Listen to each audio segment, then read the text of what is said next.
Úps, þessi var léleg. Ábyggilega eitthvað notað. Náttúrulega vel hérna. Já, það er náttúrulega hérna allavega. Þannig í þessari. Þetta er svolítið svona retro diggingarvél. Þá þurfum við að fara með út á braut núna eftir. Fyllaðum upp.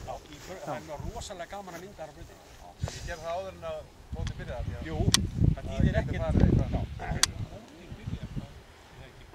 Strákar, eina hérna, ég sé eitthvað hérna með þetta.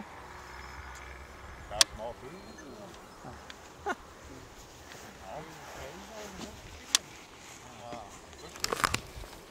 Þetta er alveg fáið tímum til að hún fáið nýja vél. Ekki orðum þetta meira. Látt ekki sér sjálf. Ég man ekki eftir að svona var það. Nei, ég spýði þetta. Ég kipti þetta bensinstöð fyrir 4-5 árum. Nei, ég var ekki með það. Ég er búið að fljúinni. Ég er búið að fljúinni. Sjónum minn á eina. Þetta rúsa bíl, kostar 70 skall. Já, já. Og hérna, rústa bíl. Já, ég er þetta að vera að kaupa þetta kannanvélar og